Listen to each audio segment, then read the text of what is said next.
નમસ્કાર વિદ્યાર્થી મિત્રો, કેમ છો બધા? મજામાં?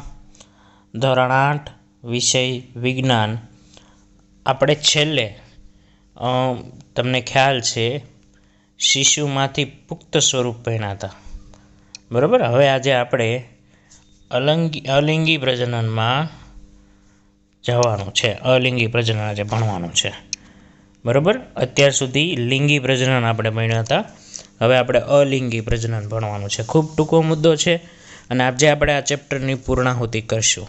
અને ખાસ એક બાબત ધ્યાનમાં લઈ લો બધા, આવતીકાલે તમારે ટેસ્ટ છે, બરાબર. તારીખ 1 ફેબ્રુઆરી 2022, એટલે મંગળવારે તમારે ટેસ્ટ આવશે.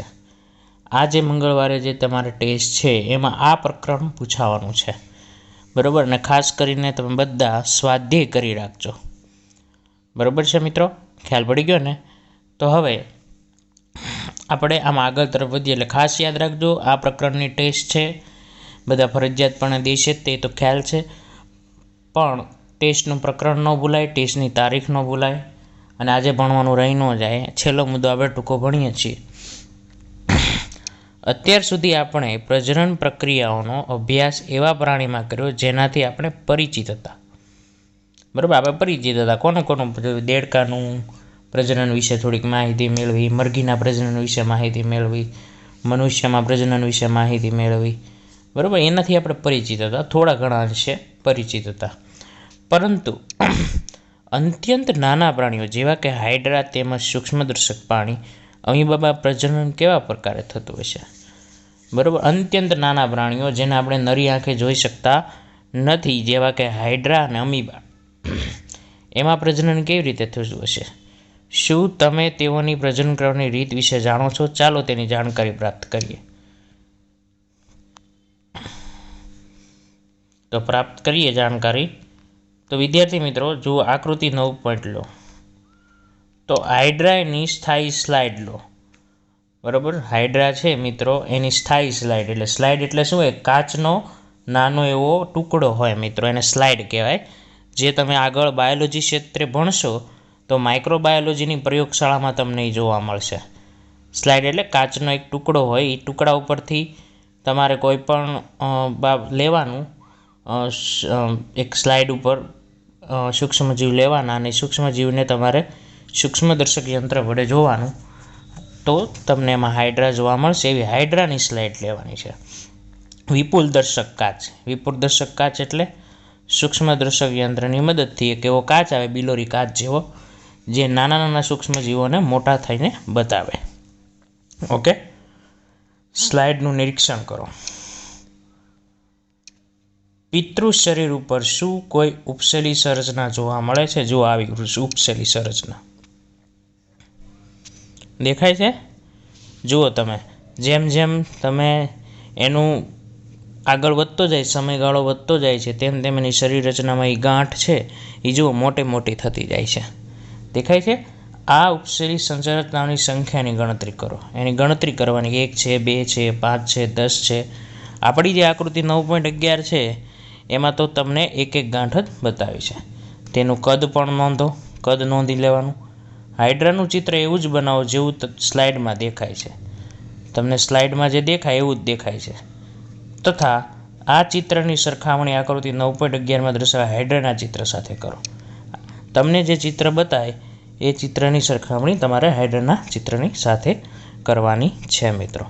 ઓકે, આવા બધા સાધનો જે છે, હાઇડ્રાની સ્લાઇડ, સૂક્ષ્મદર્શક યંત્રો તો આપણી પ્રયોગશાળામાં વિદ્યાર્થી મિત્રો મળી રહે, પણ હાઇડ્રાની સ્લાઇડ એ આપણે માટે ખૂબ અઘરી પડે, એટલે આપણે આ પ્રયોગ કરી ન શકીએ. પણ તમે જોઈ શકો છો આકૃતિમાં હાઇડ્રા આવું બતાય, અને એમાં તમે જુઓ ગાંઠ ઉગેલી બતાવી છે, બરાબર.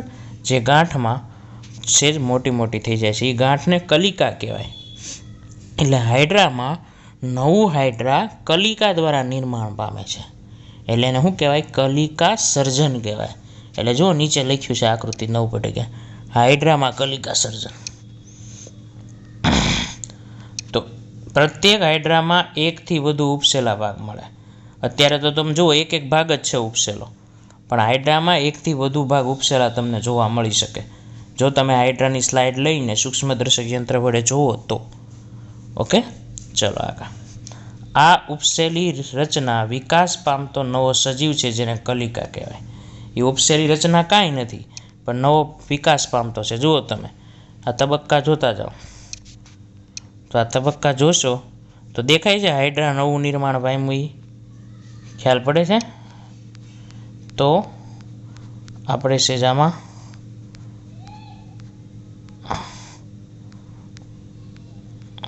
આગળ તરફ આવી ગયા.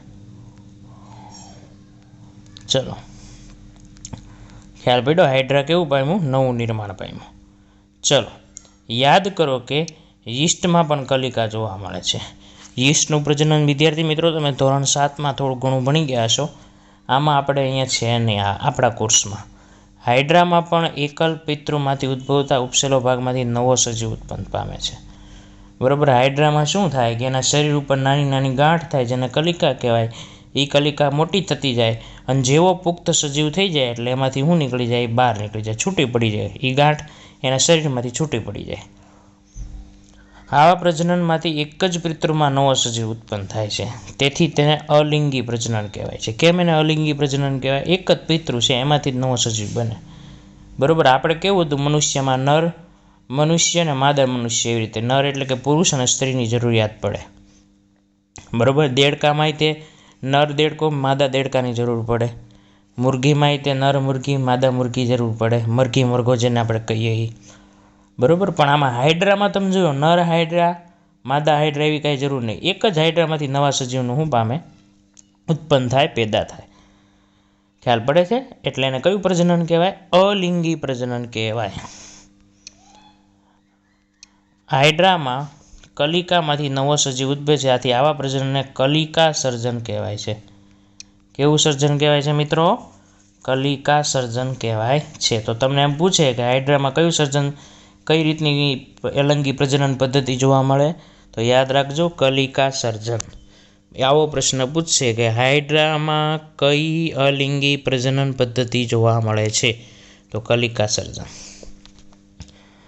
અલિંગી પ્રજનનની અન્ય પદ્ધતિ અમીબામાં પણ જોવા મળે છે. ચાલો જોઈએ તે કેવી રીતે થાય છે. તો જુઓ અમીબા છે. બરાબર. અમીબાને આપણે પછી ધીમે ધીમે જોઈએ કઈ રીતે થાય છે. તમે અમીબાની રચના વિશે અભ્યાસ કરી ચૂક્યા છો. ધોરણ 7માં થોડો ઘણો અભ્યાસ તમારે અમીબામાં આવતો. બરાબર. અને બીજું એ કે તમને 10મામાં પણ અમીબાની રચના વિશે થોડો ઘણો ખ્યાલ પડશે. 10મામાં પણ એક ટોપિક છે અમીબામાં પોષણ. બરાબર છે. એ તમને ત્યારે શીખવા મળશે. તમે યાદ હશે કે અમીબા એક કોષી સજીવ છે. એક કોષી એટલે એની પાસે એક જ કોષ છે. બહુકોષી સજીવ એટલે શું? કે જે સજીવ પાસે અસંખ્ય કોષ હોય એને બહુકોષી સજીવ કહેવાય. તેમાં કોષ કેન્દ્રના 2 ભાગોમાં વિભાજનથી પ્રજનન ક્રિયાની શરૂઆત થાય છે. બરાબર. તમે જોઈ લો. પહેલાં તમને દેખાય છે એક કોષ કેન્દ્ર દેખાય છે. એમાંથી જુઓ 2 કોષ કેન્દ્ર મળ્યા.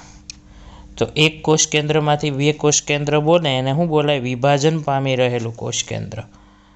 દેખાય છે તમને? ચલો આગળ. ત્યારબાદ કોષ પણ 2 ભાગોમાં વિભાજિત થઈ જાય છે. તમે જોઈ લો કોષ 2 ભાગમાં વિભાજિત થઈ ગયો. ખ્યાલ પડી ગયો? એટલે શું થાય જુઓ. પહેલાં એક કોષ કેન્દ્ર હોય. આમાં જુઓ એક કોષ કેન્દ્ર છે. બીજું આમાં તમે જુઓ 2 કોષ કેન્દ્રનું વિભાજન થાય છે. પછી જુઓ આખો કોષ જ છૂટો પડે છે. હવે દેખાય છે કે નહીં તમને? પહેલાં કોષ કેન્દ્ર છૂટવું પડે. જો 1ના 2 થઈ ગયા. આ કોષ કેન્દ્ર કહેવાય. વચ્ચે હોય ને જે કેન્દ્રમાં એને કોષ કેન્દ્ર કહેવાય. એમાંથી 2 થઈ ગયા. 2 કોષ કેન્દ્રમાંથી 2 અમીબા થાય છે. જુઓ હવે. ચલો આગળ. જેના પ્રત્યેક ભાગમાં કોષ કેન્દ્ર હોય છે. પરિણામ સમૂહ કે નવા એક પિતૃમાંથી 2 અમીબા મને જોઈ લો. બન્યા 2 અમીબા. ખ્યાલ પડી ગયો બધાને? એટલે કેવું થાય? પહેલાં અમીબાના એક કોષ કેન્દ્રમાંથી 2 કોષ કેન્દ્ર બને અને 2 કોષ કેન્દ્રમાંથી 2 અમીબા અલગ અલગ શું પામે? નિર્માણ પામે, પેદા થાય, જન્મ લે. આવા પ્રકારના અલિંગી પ્રજનન કે જેમાં સજીવ વિભાજિત થઈને 2 સંતતિ ઉત્પન્ન કરે તેને ત્રિભાજન કહેવાય છે. ખબર પડી ગઈ? ઓકે.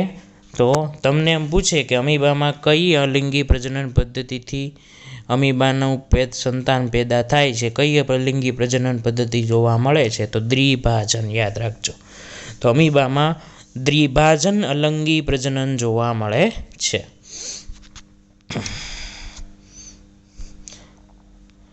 કલિકા સર્જન, દ્વિભાજન સિવાય કેટલાક અન્ય પ્રકારો જેની મદદથી એક પિતૃ સંતતિ પેદા થાય છે તેના વિશે હવે પછીના ધોરણમાં. તો હવે પછીનું કયું? 10મા ધોરણમાં તમારે એનો અભ્યાસ કરવાનો છે. આ યાદ રાખજો.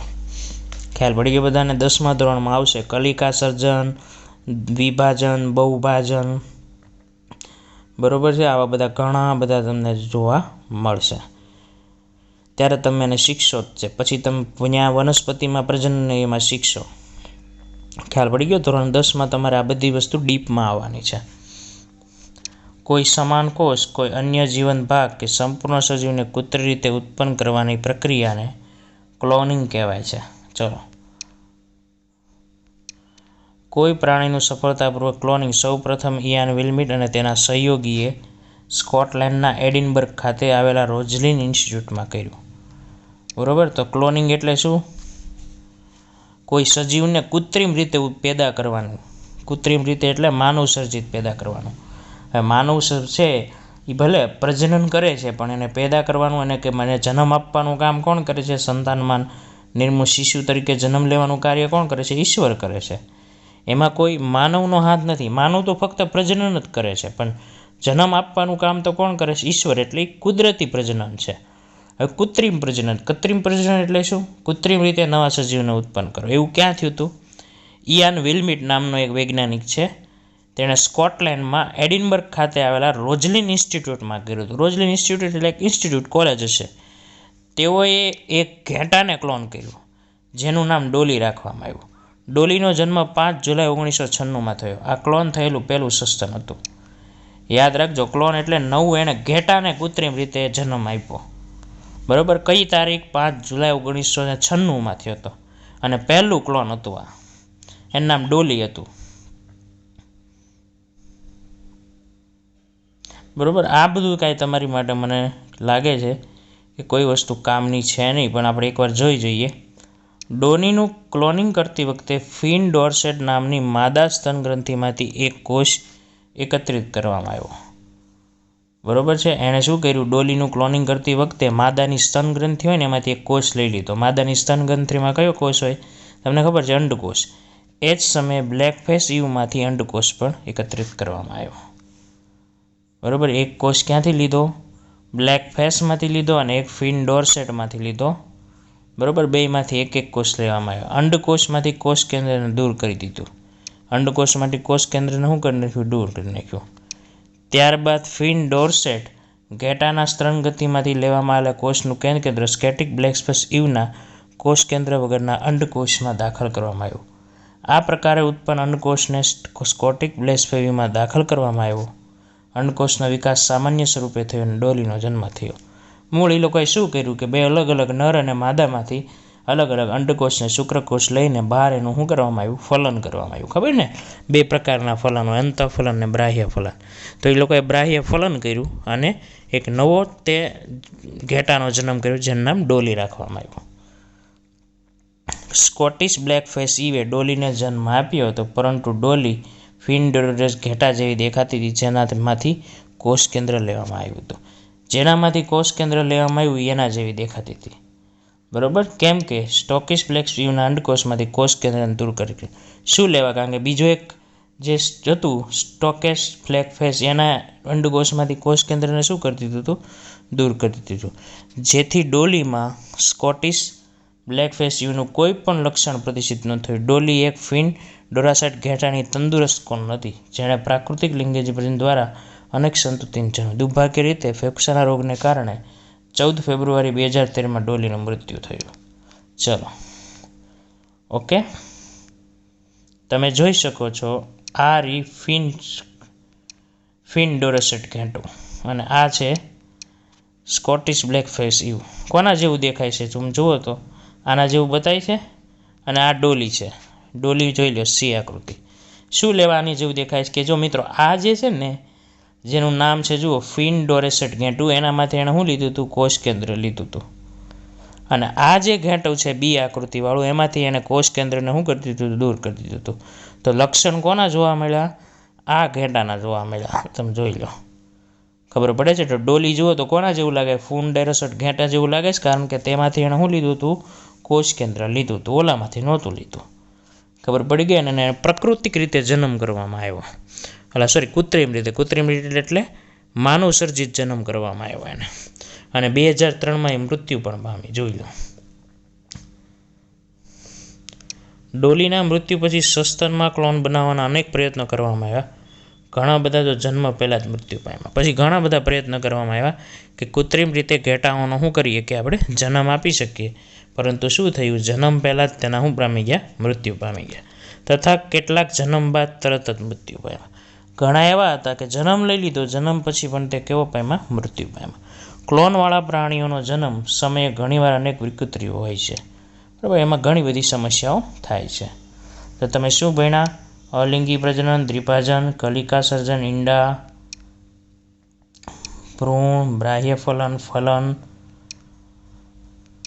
ગર્ભ, અંતઃફલન, કાયાંતરણ, અંડપ્રસવી પ્રાણીઓ, લિંગી પ્રજનન, શુક્રકોષ, અપ્રતિષ્ઠિત પ્રાણીઓ અને ફલિતાન. ચલો, હવે આ બધા પ્રશ્નો તમારે જાત કરવાના જ છે, પરંતુ જે વૈકલ્પિક પ્રશ્નો છે ટૂંકા એ હું તમને કરાવું છું. અંતઃફલન ક્યાં થાય? અંતઃફલન ક્યાં થાય?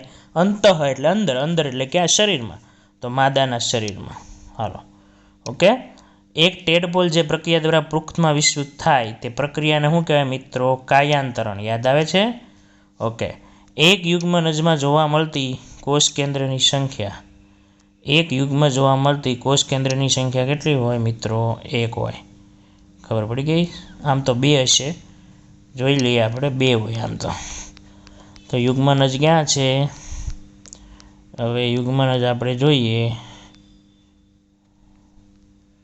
ઓકે, યુગ્મનજ 2 કોષ કેન્દ્ર મેં ન કીધું? તો કેટલા કોષ કેન્દ્ર હોય? 2. એક નરનું ને એક માદાનું, એક અંડકોષનું ને એક શુક્રકોષનું. તો વિદ્યાર્થી મિત્રો 2 આવશે. ચલો, સાચું કે ખોટું? અંડપ્રસવીય પ્રાણીઓ બચ્ચાને જેમ નહીં ઈંડાને જન્મ આપે. ખ્યાલ છે ને તમને બધાને? તો આમાં શું આવશે? ખોટું. પછી આગળ, પ્રત્યેક શુક્રકોષ એક કોષીય રચના છે. સાચું. દેડકામાં બાહ્ય ફલન થાય. સાચું. દેડકા શું કરે? પાણીમાં એના ઈંડા મૂકે. ખબર ને? માદાના શરીરમાં ન મૂકે. જે કોષમાંથી નવા મનુષ્યનો વિકાસ થાય તેને શું કહેવાય? જન્યુ કહેવાય. સાચું. ફલન બાદ મૂકવામાં આવતું ઈંડું એક કોષીય રચના છે. સાચું. અમીબા કલિકા સર્જન દ્વારા નહીં. અમીબામાં શું થાય મિત્રો? વિભાજન થાય, કલિકા સર્જન ન થાય. અલિંગી પ્રજનનમાં પણ ફલન આવશ્યક હોય છે. બરાબર, તો હા, અલિંગીમાં પણ શું છે? ફલન આવશ્યક હોય છે. દ્વિભાજન અલિંગી પ્રજનન પદ્ધતિ છે. હા, સાચું. દ્વિભાજન ખબર ને? અલિંગી અમીબામાં જોવા મળે એ અલિંગી પ્રજનન છે ને, જેમાં નર અને માદાની જરૂર ન પડે, એક જ પિતૃમાંથી નવા સંતતિ ઉત્પન્ન થાય અને અલિંગી કહેવાય. અલિંગીમાં લિંગીમાં શું? લિંગીમાં 2 જણ હોય, નર અને માદા, પુરુષ અને સ્ત્રી. જ્યારે અલિંગીમાં ખાલી એક એનું પોતાનું શરીર હોય, પિતૃનું. ફલનના પરિણામ સ્વરૂપે યુગ્મનજ બને છે. સાચું. ભ્રૂણ એક જ કોષનો બનેલો હોય છે. ખોટું. બરાબર, ભ્રૂણ અસંખ્ય કોષનો બનેલો હોય છે. બરાબર, તો આવા બધા પ્રશ્નો જે છે મિત્રો એ તમારે તમારી જાતે કરવાના છે. ખબર પડી ગઈ? ઓકે, બધા પ્રશ્નો તમને મળી જ જશે. હું તો એમ કહું છું, તમારે આમાં કોઈ બીજા સાહિત્યની પણ જરૂર નહીં પડે, તમને બુકમાંથી જ મળી જશે. બરાબર છે કે શું? તમે એમાં જે પ્રશ્નો છે તમને તમારી ટેક્સ્ટ બુકમાંથી જ મળી રહેશે. ધ્યાનથી જોજો એટલે તમે એમાં અંડરલાઇન કરી શકશો અને પછી તમે લખી શકશો. તો વિદ્યાર્થી મિત્રો, તમારે આજે આપણે આ ચેપ્ટર પૂરું થાય છે. હજી કાલ માટે એક બાબત યાદ દેવડાવી દઉં. કાલે તમારી ટેસ્ટ છે. બરાબર, 1 ફેબ્રુઆરીના રોજ આ ટેસ્ટમાં આ પ્રકરણ પૂછાવાનું છે. ખાસ કરીને બધા સ્વાધ્યાય કરજો. સ્વાધ્યાયમાંથી મોટાભાગના પ્રશ્નો આવશે. બરાબર છે? ઓકે, 2 માર્કના, 3 માર્કના અને 1 માર્કના. ખ્યાલ પડી ગયો? ઓકે. હા, બીજા ઘણા બધા પ્રશ્નો આવી શકે, પણ મોટાભાગે પ્રશ્નો બધા સ્વાધ્યાયમાંથી હશે. ખ્યાલ પડી ગયો? ઓકે.